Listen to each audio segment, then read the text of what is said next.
قال ما أظن أن تبيد هذه أبدا আমি মনে করি না যে এই বাগান কখনো ধ্বংস হয়ে যাবে। ওমা আযুন্নু সাআতা কায়মা, আরো বলল যে আমি মনে করি না যে কিয়ামত সংগঠিত হবে। ওয়ালা ইন রুদিতু ইলা রাব্বি লাআজিদান্না খায়রাম মিনহা মুনকালাবা। আস্তে সে বললেন যদি আমি আমার রবের কাছে ফিরেও যাই, কখনো ফিরে যাই, আমি এর সে উত্তম বাগান পাবো। ক্বালা লাহু সাহিবুহু, তার কথা শুনিয়া তার বন্ধু বললেন, তার সঙ্গী বললেন, সে কি বলছিল নিজের উপর জুলুম করিয়া যে আমি মনে করি না এই বাগান কখনো ধ্বংস হয়ে যাবে। এই বেরির পাশে যারা ছিলেন তারা মনে করেন নাই যে বেরি থেকে আপনাদেরকে জমিন সারিয়া ঘরবাড়ি নিয়ে যাওয়া লাগবে, কথা কোন। কিন্তু যখন হুকুম হয়ে গেল উপর থেকে বাড়িঘর উঠাইয়া দিল, বিশাল বড় বেরি করতেছে আপনাদের কল্যাণের জন্য, সেই বান্দা নিজের উপর জুলুম করিয়া বলল আমি মনে করি না যে আমার এই বাগান কখনো ধ্বংস হবে। আরো বলছে যে আমি মনে করি না যে কিয়ামত সংগঠিত হবে। আর যদি আমাকে আমার রবের কাছে ফিরে যেতে হয় তাহলে আমি এই বাগানের চেয়ে উত্তম বাগান পাবো। তার বন্ধু বলল যেই অবস্থায় তার কথার প্রসঙ্গে তার বন্ধু বলতেছে আকাফারতা বিল্লাযী খলাকাকা মিন তুরাব, তুমি কি কুফরি করতেছো সেই রবের সঙ্গে যেই রব তোমাকে সৃষ্টি করলেন মাটি দিয়া, সুম্মা মিন নুতফাতিন, অথবা অতঃপর তোমাকে নুতফা দিয়া সৃষ্টি করলেন, নিকৃষ্ট পানি দিয়া, সুম্মা সাওয়াকা রাজুলান, অতঃপর তোমাকে মহান আল্লাহ তাআলা পূর্ণাঙ্গ একজন রজুল ব্যক্তি হিসাবে পৃথিবীর বুকে মায়ের গর্ভ থেকে দুনিয়াতে পাঠায়া দিল। মায়ের গর্ভ থেকে আমি দুনিয়াতে আসলাম। স্বামী স্ত্রী দুইজন একজন আর একজনের সঙ্গে বলা বলি করতেছে, আল্লাহ যদি আমাদেরকে সন্তান দান করে তাহলে আমরা এই সন্তানকে আল্লাহর জন্য মান্নত করিয়া দিলাম। স্বামী স্ত্রী দুইজনের কথায় স্ত্রী মান্নত করে ফেললেন যে এই সন্তান যদি আমাদেরকে দেয় এই সন্তানকে আমরা দুনিয়ার কোনো কাজে ব্যস্ত করব না।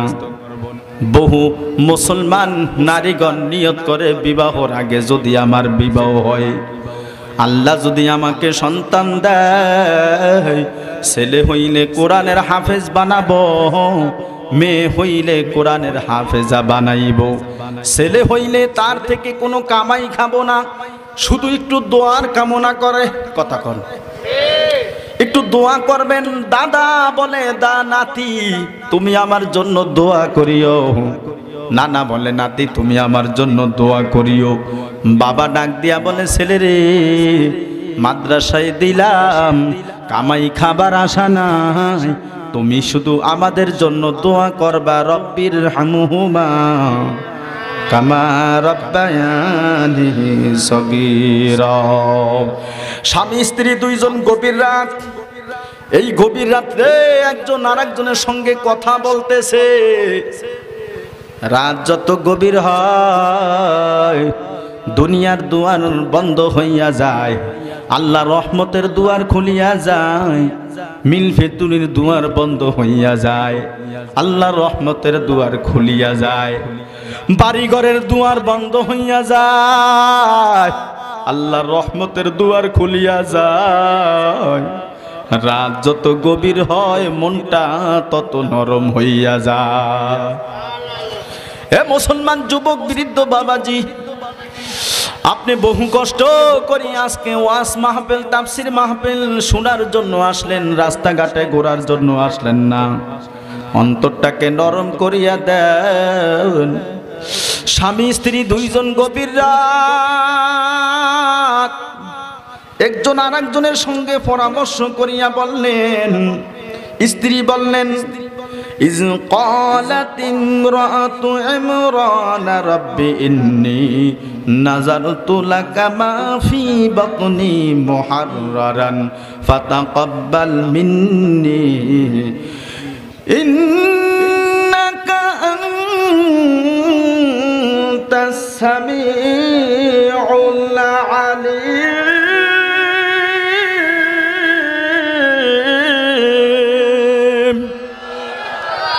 আমার মোবাইলটা চার্জে দিছে। স্ত্রী নিয়ত করল, মান্যত করল, আল্লাহ সেই স্ত্রী কার স্ত্রী? যার নামে মহান আল্লাহ কোরআনের ভিতরে 3 নম্বর ফারায় কোরআনুল কারীমের একটা সূরা দিলেন। তার নাম হলো, সূরার নাম হলো আলে ইমরান। ইমরানের স্ত্রীর নাম হলো হান্নানা।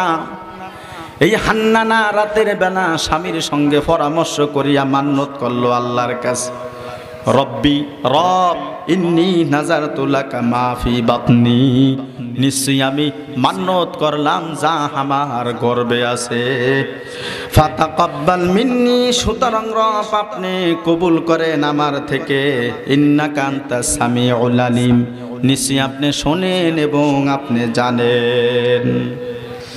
فلما وضعتها قالت رب إني وضعتها أنثى। মান্যত করছে পেটে যেই বাচ্চা। কার জন্য মান্যত করলেন? লাকা, আল্লাহর জন্য মান্যত করলেন। কালবি কিতাবের ভিতরে সুন্দর একটা ঘটনা আছে। এক মহিলা, বৃদ্ধ মানুষ, তার একটা সন্তান, ওই সন্তান অসুস্থ হয়ে গেল। সন্তান অসুস্থ হওয়ার পর মা মান্যত করলো, রব্বুল আলামিন আমার সন্তানটা যদি সুস্থ হয়ে যায়। মা মান্যত করেছে, এত কঠিন মান্যত। মায়ের মান্যত করার কারণে সন্তান সুস্থ হইয়া গেল, আলহামদুলিল্লাহ বলেন। সন্তান সুস্থ হয়ে যাওয়ার পর সেই বৃদ্ধ মহিলা তার মান্যত পুরা করতেছে না। বৃদ্ধ মহিলা স্বপ্নের ভিতরে দেখতেছে কে যেন ডাক দিয়া বলতেছে, হে মহিলা, আপনি যে মান্যত করলেন আপনার সন্তান যদি সুস্থ হয়ে যায় তাহলে আপনি দুনিয়া ছাড়িয়া 7 দিনের জন্য অন্ধকার কবরে যাইয়া থাকবেন। আপনার সন্তান সুস্থ হলো, আপনি তো কবরে যাইতেছেন না। যদি আপনি 7 দিনের জন্য কবরে যাইয়া না থাকেন তাহলে আপনার সন্তানের আরো বড় ধরনের অসুস্থতা সৃষ্টি হবে, আরো কঠিন জটিল রোগ আসিয়া দেখা দিবে, বিপদ আসবে। ফজরের সময় ফজর নামাজ পড়িয়া মা সন্তানকে ডাক দিয়া বলল, আমার ছেলেরে,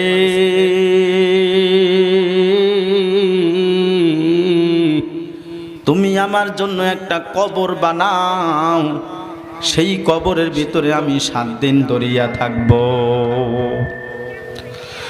মা ছেলেকে ডাক দিয়া বললেন, আমি কবরে যে 7 দিনের জন্য থাকব। ছেলে বললেন, মা আপনি কি বলতেছেন? আপনি কি 7 দিনের জন্য কবরে থাকতে পারবেন? জীবিত মানুষ কবরে কি থাকা সম্ভব? কিন্তু মা হইয়া সন্তানের জন্য অসম্ভব জিনিসও সম্ভব করতেছে, কথা কোন ঠিক কিনা? মায়ের কান্দন সারা জীবন,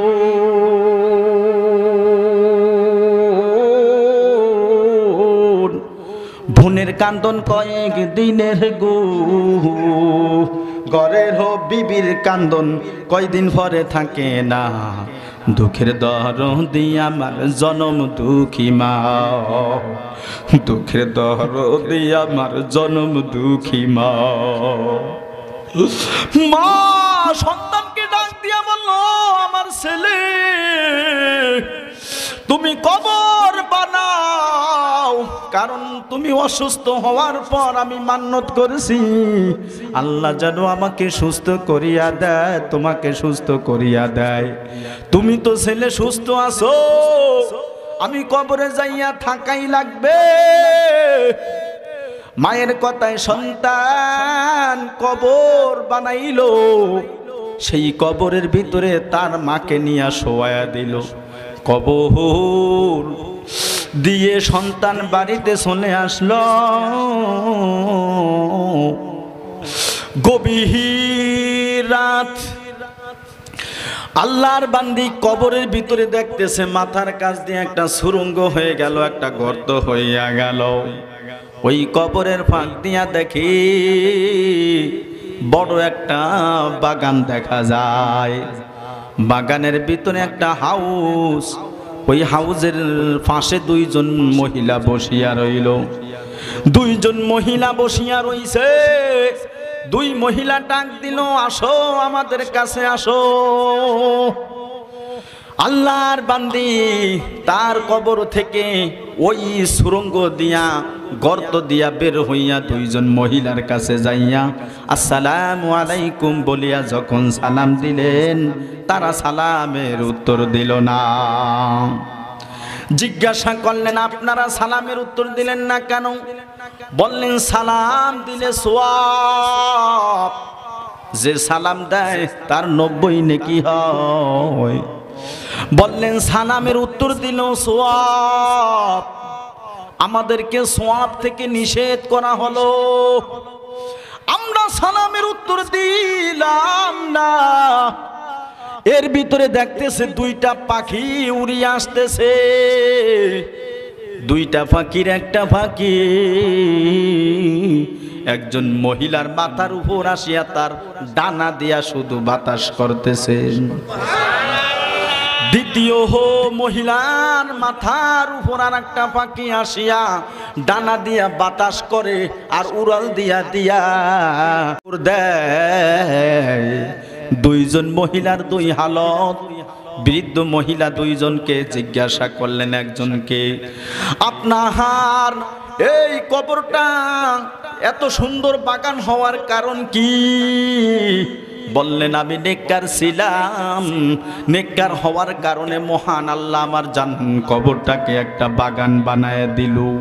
আমার পৃথিবীতে স্বামী ছিল, ওই স্বামীকে আমি সেবা যত্ন করলাম, খুশি রেখেছি। এই পাখিটা আসি আমাকে শুধু বাতাস করতে থাকে। আমি নেককার নামাজি মহিলা ছিলাম, আমি ইবাদত গুজারি মহিলা ছিলাম, আমার স্বামীরও খেদমত আমি করলাম।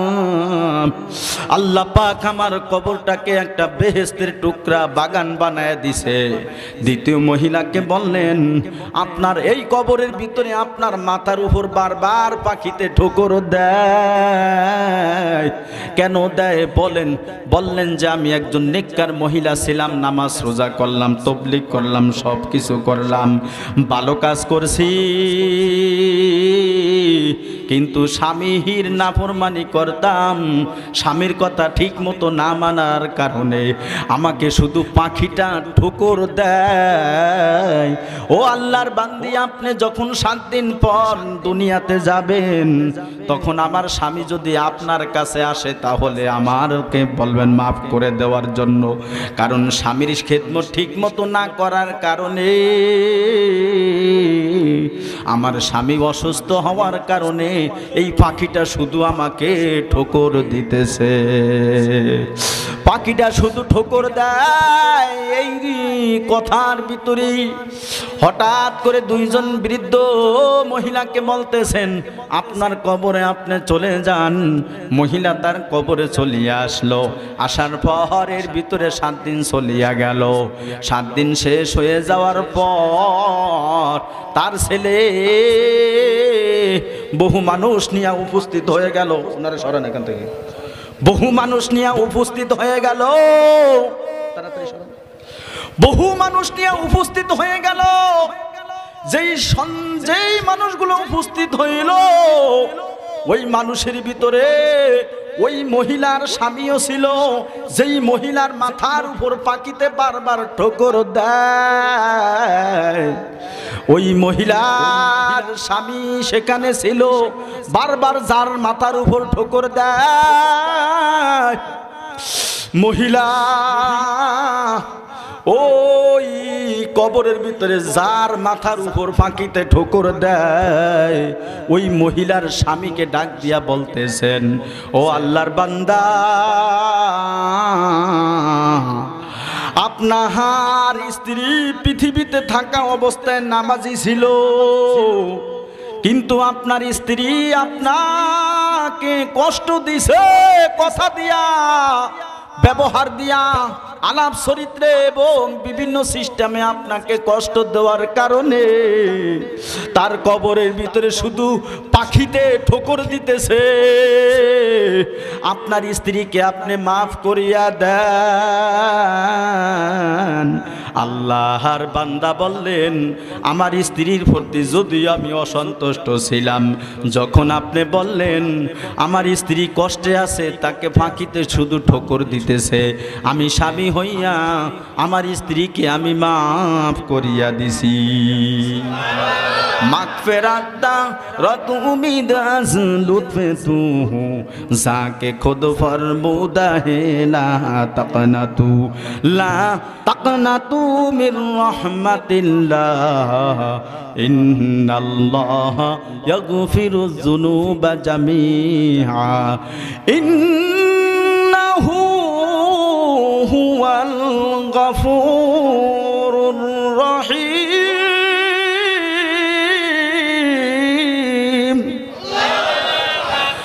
আল্লাহ পাক বলেন, নিশ্চয়ই আল্লাহ গফুর, ক্ষমাশীল, আল্লাহ হলেন রহিম,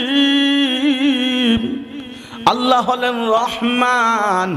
আল্লাহ দয়া মায়া করিয়া যাকে আজকে তাফসীর মাহফিলে নিয়ে এসেছেন, আল্লাহ গফফার নামের উসিলায় তাকে ক্ষমা করিয়া দিবেন। ও আল্লাহর গোলাম, বৃদ্ধ মহিলা যখন রাতের বেলা ঘুমাইল, স্বপ্নে দেখলো যার মাথার উপর পাখিতে ঠুকুর দেয়, সেই মহিলা ডাক দিয়া বলল, ও আল্লাহর বান্দি, আপনার কারণে আমার স্বামী আমাকে যে মাফ করিয়া দিছে, আমার স্বামী আমাকে মাফ করিয়া দেওয়ার কারণে আজকে থেকে আমার কবরে ফাঁকিতে আমার ঠোকর দেয় না। ও এলাকার মা বোনেরা, স্বামীকে কষ্ট দিবেন না, স্বামীকে বিরক্ত করবেন না, স্বামীর মন বুঝিয়া চলবেন। যদি স্বামীকে অসন্তুষ্ট করেন তাহলে আযাব গজব কবর থেকে শুরু হয়ে যাইবে। অতএব আমার মা বোনদের জন্য আজকে যে আলোচনাটা আপনাদের সামনে নিলাম, এটা সুন্দর একটা আলোচনা। আল্লাহর বান্দি তার রবকে ডাক দিয়া বললেন, রব্বি ইন্নী নাযারতু লাকা মা ফি বাতনি, রব নিশ্চয়ই আমি মান্যত করলাম যা আমার পেটের ভিতরে আছে, ফাতাকাব্বাল মিন্নি, আল্লাহ আপনি আমার সন্তানটাকে আপনি কবুল মঞ্জুর করিয়া নেন। আমি গতকালকে আলোচনার ভিতরে বলেছিলাম 10 আমলের অধিকারী ফ্যামিলির মানুষগুলা সপরিবারে আল্লাহর জান্নাতে যাবে, নিজে জান্নাতে যাবে, ছেলে মেয়ে সহকারে জান্নাতে যাবে, নিজে জান্নাতে যাবে। ওখানে কথা বলে কে? নিজে জান্নাতে যাবে, ছেলে মেয়েদেরকে নিয়ে জান্নাতে যাবে। 10 আমলের ফ্যামিলির মানুষগুলা, তার ভিতরে 1 নম্বর আমল হলো সংসারের ভিতরে সালাম। গতকালকে আলোচনা করেছিলাম যে মা আপনার স্বামীকে আপনি সালাম দিবেন, 1 নম্বর স্বামীর হক। আর পুরুষেরা যারা আছেন তারাও যাইয়া আপনার স্ত্রীকে সালাম দিবেন, কারণ যেই ব্যক্তি যাইবে, হাঁটবে, বসনেওয়ালা ব্যক্তিকে সে সালাম দিবে। যেই ব্যক্তি বাড়িতে যাইবে সে বাড়িতে যাইয়াই প্রথম সালাম দিয়ে দিবে, কারণ কোরআনের ভিতরে আল্লাহ পাক বলেছেন যখন তোমরা তোমাদের বুয়ুত ঘরে প্রবেশ করো, ফাইজা দাখালতুম বুয়ুতান ফাসাল্লিমু আলা আহলিকুম, তো সুতরাং তোমাদের পরিবারের উপর তোমরা সালাম করো। ও আল্লাহর গোলাম আসলেন, গতকালকেও আসলেন, কিছু আমল ধরিয়া রাখতে হবে, যে আমলগুলা করার পর নিজে জান্নাতে যাইবেন এবং সপরিবারে জান্নাতে যাইবেন। কে কে রাজি আছেন মালিককে একটু হাতটা দেখান, লিল্লাহে তাকবীর। শুনুন শুনুন মনপুরাবাসী, শুনুন দিয়া মন, ভালো লাগলো আপনাদেরই তাফসীর আয়োজন। এই তাফসীরে আনেওয়ালা মুসলমান সবাই, সবার সিনায় মদিনার ভালোবাসা তাই। এই তাফসীরে আনেওয়ালা মুসলমান সবাই, সবার সিনায় কোরআনেরই ভালোবাসা তাই। আমরা সবাই কোরআন নিয়ে, আমরা সবাই নবীর সঙ্গে জান্নাতে যাইতে চাই। কারা কারা জান্নাতে যাইবেন আল্লাহু আকবার বলেন সবাই। নারায়ে তাকবীর। তাফসীর মাহফিল যেখানে, শুনুন শুনুন মনপুরাবাসী, শুনুন দিয়া মন, ভালো লাগলো আপনাদেরই তাফসীর আয়োজন। হাইরে ভালো লাগলো আপনাদেরই তাফসীর আয়োজন। এই তাফসীরে আনেওয়ালা মুসলমান সবাই, সবার সিনায় মদিনারই ভালোবাসা তাই, ঠিক কিনা? এই তাফসীরে আনেওয়ালা মুসলমান সবাই, সবার সিনায় কোরআনেরই ভালোবাসা তাই। আমরা সবাই কোরআন নিয়ে, আমরা সবাই কোরআন নিয়ে জান্নাতে যাইতে চাই। কারা কারা জান্নাতে যাইবেন আল্লাহু আকবার বলিয়া দাঁড়ান সবাই। আল্লাহু আকবার বলিয়া দাঁড়ায়া এইভাবে হাতটা লাড়া দেন, এমন করে করে আল্লাহু আকবার বলিয়া হাতটা এইভাবে লাড়া দেন। হাতটা লাড়া দিয়া একটু সামনে চলিয়ে আসেন, প্রত্যেকটা মুসলমান সামনে চলিয়ে আসেন। আল্লাহ কবুল মঞ্জুর করেন, সামনে চলিয়ে আসেন। যারা পিছনে আছেন তারা হাতটাকে মুট করেন, হাতটাকে মুট করিয়া এইভাবে শয়তানকে একটা ঘুষি দিবেন, যেই ঘুষির কারণে শয়তান এই মনপুরা ছাড়িয়া লালমনির হাত চলিয়া যাইবে। একটা শয়তানকে ঘুষি মারেন। নারায়ে তাকবীর, নারায়ে তাকবীর। কোরআন তাফসীর যেখানে, নারায়ে তাকবীর। আলেম ওলামা যেখানে, নারায়ে তাকবীর। আল্লাহ রাসূল যেখানে, শয়তানকে একটা জোরে ঘুষি মারেন। নারায়ে তাকবীর। পিছু হটব না, এই আন্দোলন থামা যাবে না। যত করো হামলা মামলা, যত মারো বুলের বোমা, নারীরও আসল তলে করো যত আস্তানা, এই আন্দোলন থামা যাবে না। নারায়ে তাকবীর। আমরা সবাই মুসলমান, একটু জোরে বলবেন কথা ঠিক কিনা? মুসলমান যুবক আলহামদুলিল্লাহ বলিয়া বসেন, আলহামদুলিল্লাহ বলিয়া বসেন। যে যেখানে আছেন দেখেন মাঠটা গোছায়া গেল, যারা পিছনে ছিল তারা সুন্দরভাবে সামনে চলিয়ে আসলো। এটা হলো সিস্টেম। আপনাদেরকে বারবার বলতে পারবো না যে সামনে আসেন। আপনারা কি বেজার করছেন? বেজার হন নাই, আনন্দ পাইলেন। আর শয়তানকেও কয়েকটা ঘুষি দিছেন, খেয়াল আছে? নারায়ে তাকবীর। কোরআন সুন্নাহ যেখানে,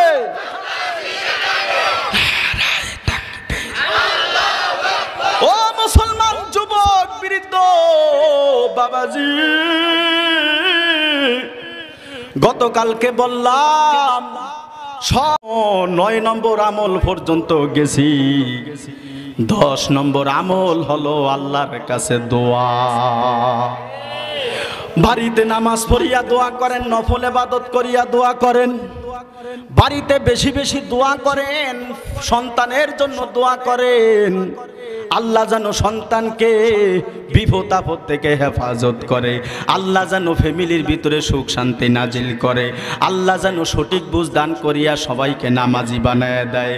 আল্লাহ পাকের কাছে 10 নম্বরের আমল হলো দোয়া। আল্লাহর বান্দি আল্লাহর কাছে দোয়া করলেন, ফাতাকাব্বাল মিন্নি সুতরাং রব আপনি কবুল করেন আমার পক্ষ থেকে আমার সন্তানটা। ইন্নাকা আনতাস সামিউল আলিম।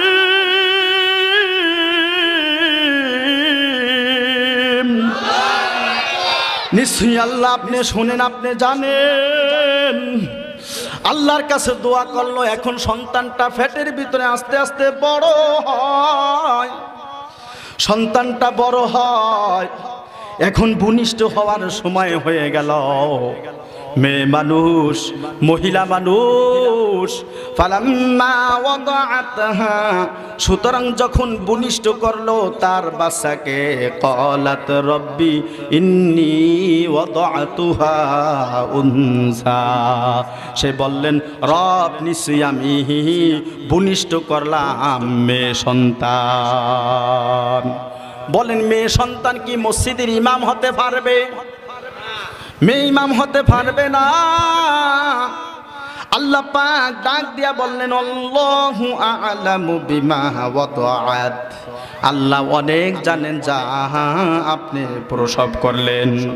ওয়ালাইসা যাকারু কাল উনসা, মেয়ে ছেলের মতো হবে না, ছেলে মেয়ের মতো হবে না। ওয়াইন্নী সাম্মাইতুহা মারইয়াম, আর তার মা তার নাম রেখে দিলেন মরিয়ম। গতকালকে আমি যেই মহিলার আলোচনা করলাম, সেই মহিলা দুনিয়াতে থাকি আল্লাহর জান্নাত দেখলেন, আর এই যে মেয়েটার নাম রাখলেন তার মা, এই মেয়েটা দুনিয়াতে থাকিয়া মহান আল্লাহর জান্নাতের ফল খাইলেন। আলোচনার সাথে মিল আছে। গতকালকে আলোচনা করছি দুনিয়াতে থাকিয়া যেই মহিলা আল্লাহর জান্নাত দেখছে, আজকের আলোচনা হলো এই দুনিয়ার ভিতরে আল্লাহর জান্নাতের ফল খাইলো। মা মেয়ের জন্য দোয়া করলো, ওয়া ইন্নী উঈযুহা বিকা ওয়া যুররিয়াতাহা মিনাশ শাইতানির রাজীম।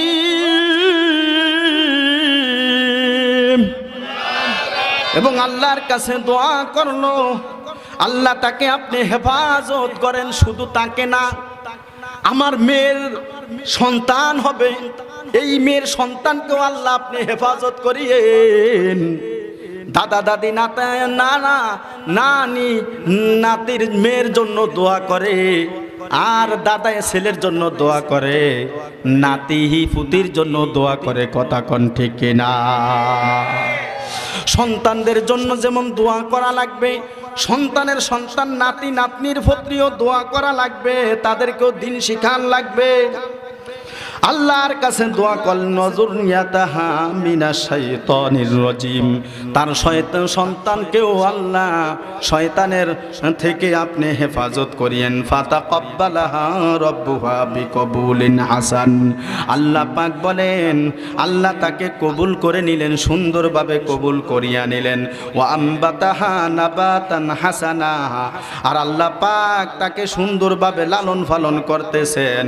আল্লাহর কি হুকুম, সেই মেয়ের বাবা মারা যায়, ওই মেয়ের বাবা ছিল মসজিদের ইমাম। বাবা ইন্তেকাল হওয়ার পর এই মেয়েটাকে লালন পালন করার দায়িত্ব আছে কি নাই?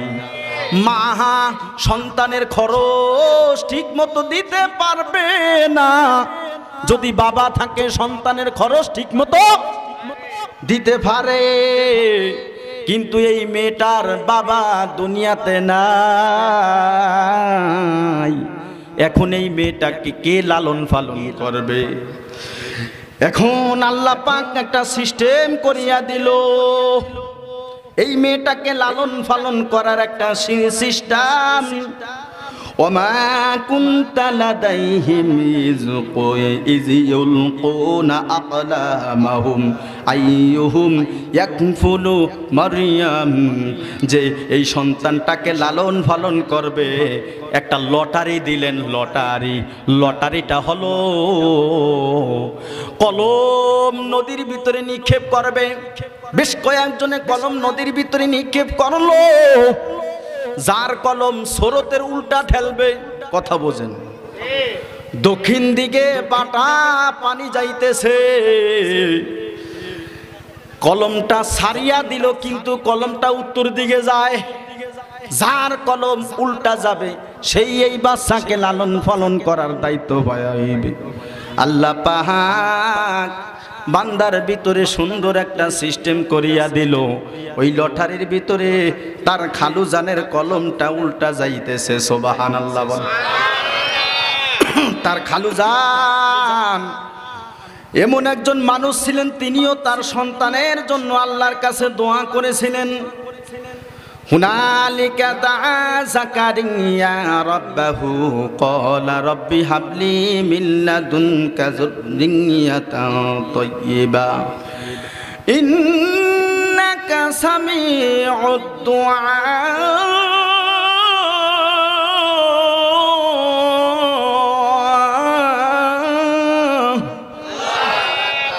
তার খালু আল্লাহর কাছে দোয়া করলেন, আল্লাহ রব্বি হাবলি মিন লাদুনকা যুররিয়াতান তাইয়্যিবা, আমাকে একটা পবিত্র সন্তান দান করেন।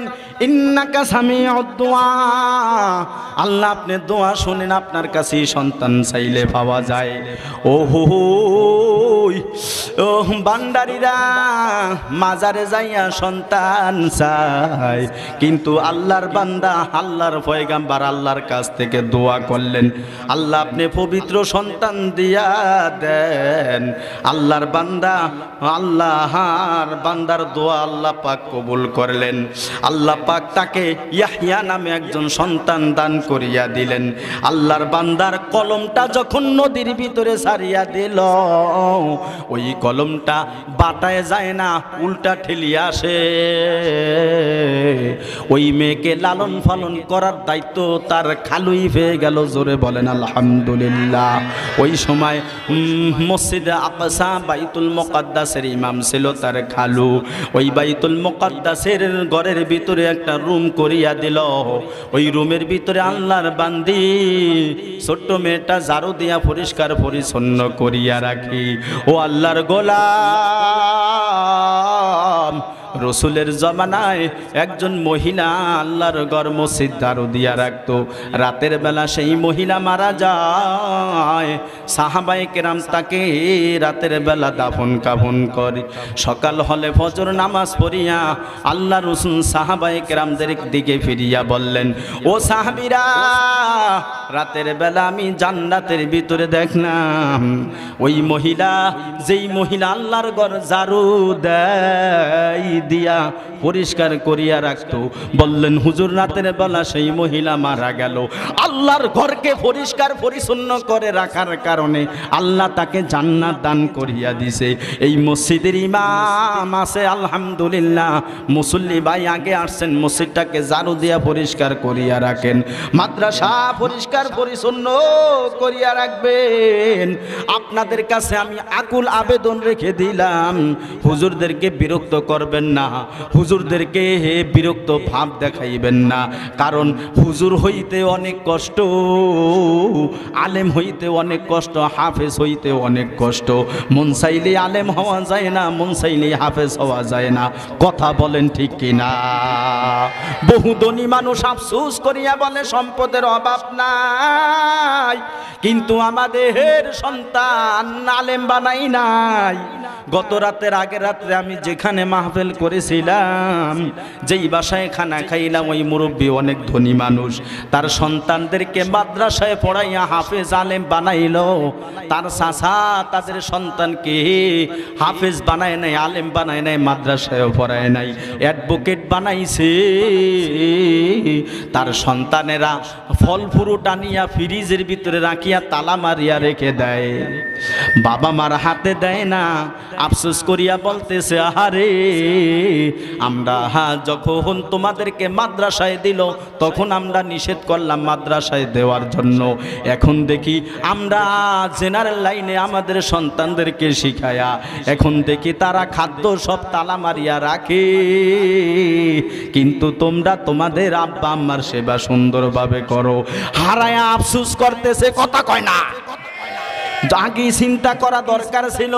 ও মুসলমান যুবক বৃদ্ধ বাবাজি, আগে চিন্তা করা দরকার ছিল। সন্তান যদি মানুষ হয়, মানুষের মতো মানুষ হইলে সন্তান দিয়া বাবা মার সুনাম আছে কি নাই? ধরেন এলেম শিখতে পারেন নাই, কিন্তু তাফসীর মাহফিলে আসলেন, কিছু কথা শুনিয়া অন্তরকে নরম করেন, দিলকে পরিবর্তন করেন, আল্লাহ কবুল ও মঞ্জুর করিয়া নেন। আল্লাহর বান্দি আল্লাহর কাছে দোয়া করলেন। ওয়াকাফালাহা জাকারিয়া, তার দায়িত্ব নিয়ে গেলেন জাকারিয়া।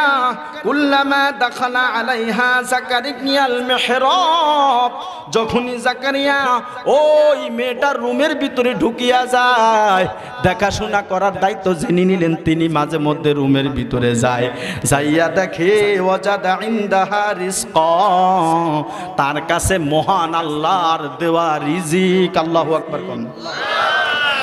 ক্বালা ইয়া মারইয়ামু আন্না লাকি হাযা, বললেন হে মরিয়ম, এই রিজিক কোথার থেকে আসলো, কে কিনিয়া তোমাকে দিল? ক্বালাত হুয়া মিন ইনদিল্লাহ, সে বলল আল্লাহর পক্ষ থেকে আমাকে দিয়ে দেওয়া হইল।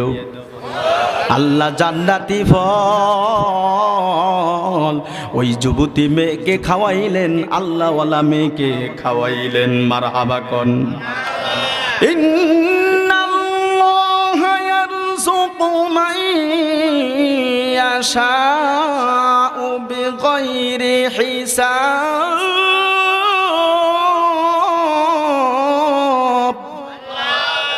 নিশ্চয়ই আল্লাহ রিজিক দেন যাকে ইচ্ছা করেন তাকে, হিসাব ছাড়া রিজিক দেন। এই পৃথিবীর বুকে সব মানুষ যদি ধনী হইতো তাহলে কারো কাম কেউ করতো না। কত ধনী বানায় কে? গরিব বানায় কে? ধনী হইতে গরিব মানুষ 500, মখলুকে পর্যন্ত তার কথা শুনল। জোরে কর, মালিকের ইবাদত করতে হইলে কষ্ট আছে কি নাই? ও মুসলমান মনফুরার যুবক বৃদ্ধ ভাই, আল্লাহর বান্দির কাছে আল্লাহ জান্নাতের খাদ্য নিয়ে আসে। আল্লাহ যাকে ইচ্ছা করে তাকে প্রচুর পরিমাণে রিজিক দেয়, তবে ধনী হইলে রিস্ক আছে, হিসাব বেশি হবে। কথা কোন ঠিক না? অতএব যারা গরিব তারা মনটাকে খারাপ করিয়েন না, সব সময় আলহামদুলিল্লাহ বলিয়েন। আল্লাহ যেই হালতে রাখছে, আল্লাহর বান্দির জন্য আল্লাহ রিজিক দিলেন। আল্লাহ ওয়ামা মিন দাব্বাতিন ফিল আরদি ইল্লা আলাল্লাহি রিজকুহা, পৃথিবীর ভিতরে এমন কোনো প্রাণী নাই যার রিজিকের ব্যবস্থা আল্লাহর কাছে নাই। বলেন সমস্ত মাখলুকের রিজিক দেয় কে? আল্লাহ রিজিক দান করে। অতএব আল্লাহর কাছ থেকে রিজিক চেয়ে নিতে হবে। ইন্নাল্লাহা ইয়ারযুকু মান ইয়াশাউ বিগাইরি হিসাব, আল্লাহ যাকে ইচ্ছা করে হিসাব ছাড়া রিজিক দান করিয়া দেয়। রিজিক নিয়ে কোনো টেনশন করবেন না। তবে আল্লাহ পাক ডাক দিয়া বলতেছেন, কুলু মিনাত তাইয়্যিবাত, হারাম খাইবা না হালাল খাইবা? বলেন হারাম খাইবেন না হালাল খাইবেন? আল্লাহ যে হাত পা দিল কামাই করিয়া খান, বেরেন দিল বেরেন খাটায়া ব্যবসা বাণিজ্য করেন, ফা দিল ফা দিয়া হাটিয়া যাইয়া হালাল খাদ্য অন্বেষণ করেন। আল্লাহ বান্দাকে হালাল খাদ্যের জন্য বলছে, যেই ব্যক্তি হারাম খাইবে তার শরীর জাহান্নামে যাইবে। রসুল বললেন ওই শরীর জান্নাতে যাবে না যেই শরীরে হারাম খাদ্য ঢুকছে। মাগরিবের পর আপনাদের খতিব সাহেব সুন্দর একটা আলোচনা করলো, হযরতে আবু বকরকে যে হারাম খাদ্য খাওয়ানো হইল, সে বমি করিয়া খাদ্যগুলা ফালাইয়া দিয়া শুকরিয়া আদায় করলো যে আমার রব্বে কারীমের কাছে আমি উত্তর দিতে পারবো, মালিক আল্লাহ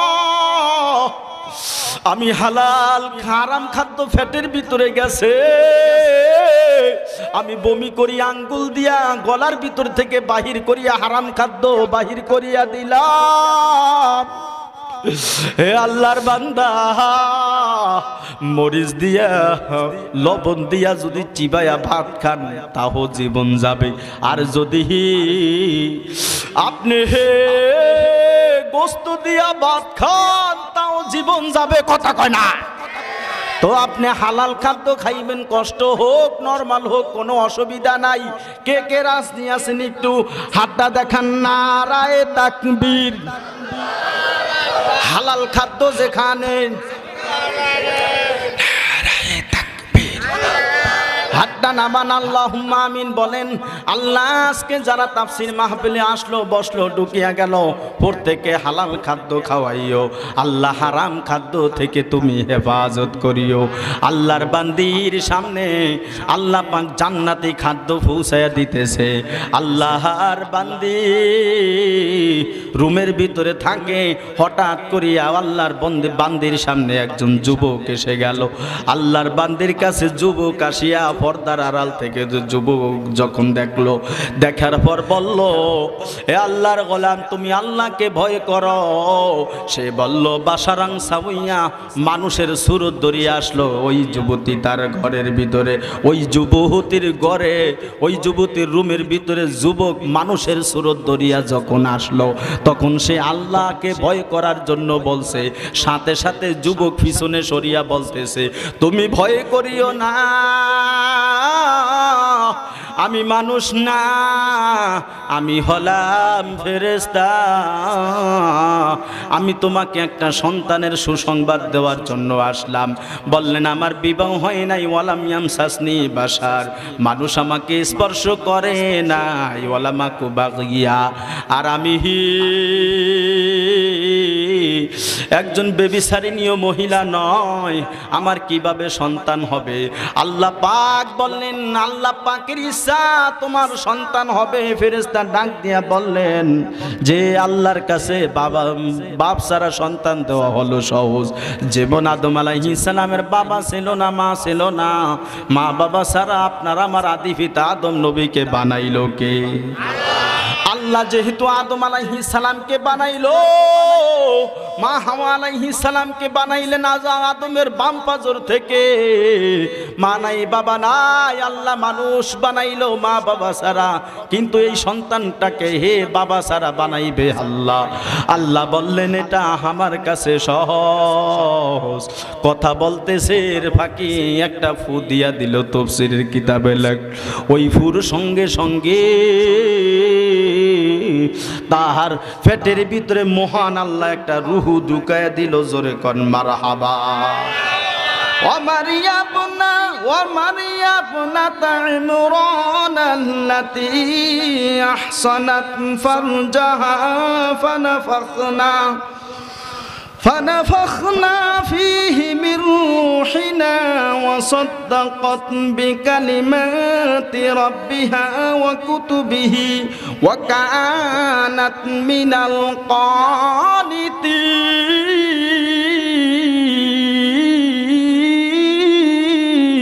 القانتين من روحنا فنفخنا فيه من روحنا। তার ভিতরে আল্লাহ পাক রুহু ঢুকাইয়া দিলেন, আর আল্লাহ পাকের কালামকে আল্লাহ সত্যায়ন করলেন। বিকালিমাতি রাব্বিহা ওয়া কুতুবিহি ওয়া কানাত মিনাল কানিতিন। সে ছিল একনিষ্ঠ আল্লাহর বন্দেগীকারী মহিলা। তার পেটের ভিতরে রুহু ঢুকার পর আস্তে আস্তে আল্লাহর হুকুমে বাচ্চা হয়ে গেল। পেটের ভিতরে বাচ্চা প্রসব হওয়ার সময় হলো। আল্লাহ পাক কোরআনের ভিতরে বলেন, পূর্ব দিকে একটা জায়গায় চলিয়া গেল। আল্লাহর বান্দি খেজুর গাছের নিচে বসিয়া রইল। সেখানে তার বাচ্চা প্রসব হয়ে গেল, বাচ্চা হয়ে গেল। বাচ্চা যখন দুনিয়াতে আসে, তার ডান কানে আজান, বাম কানে কামত।